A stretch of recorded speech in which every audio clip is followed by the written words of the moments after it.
Lo que ha sido la última víctima de la violencia machista. De pie, por favor.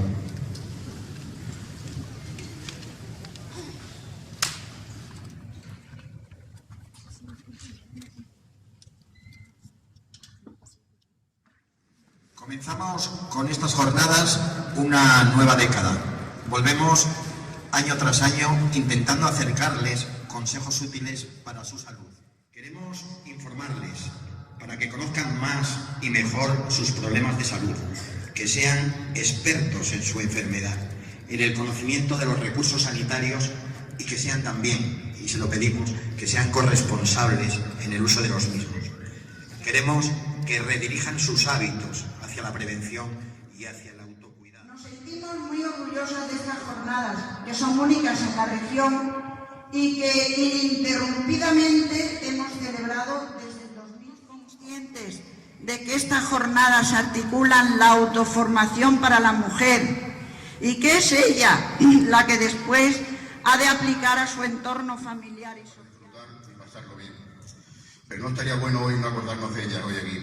Como tampoco sería bueno no acordarnos hoy de una mujer que luchó con toda su fuerza, con todo su corazón, por los derechos de la mujer. No olvidaros nunca de ella, Clara Campoamor.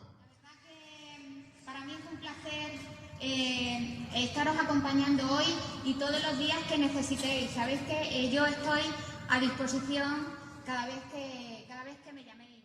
Hay que agradecer a la organización, que no sabéis lo que cuesta organizar un evento de esta magnitud. Un grupo de mujeres las que se encargan de realizar todos estos eventos para que las demás podamos disfrutar, podamos aprender y podamos tener una prevención sobre lo que hoy se va a decir. Así que yo les pido un fuerte aplauso.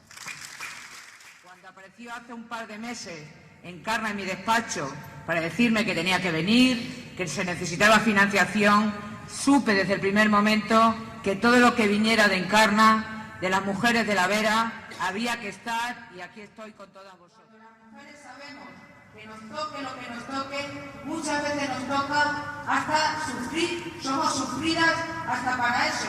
No podemos decir ni que estamos enfermas ni que estamos mal.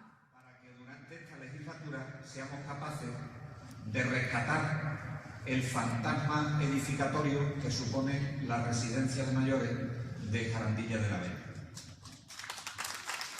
Si tuviésemos que nombrar a quien ha ostentado durante toda nuestra historia el papel de cuidador y de agente o de cuidadora y de agente de salud de toda la sociedad extremeña y de toda la sociedad española, esas sois vosotras.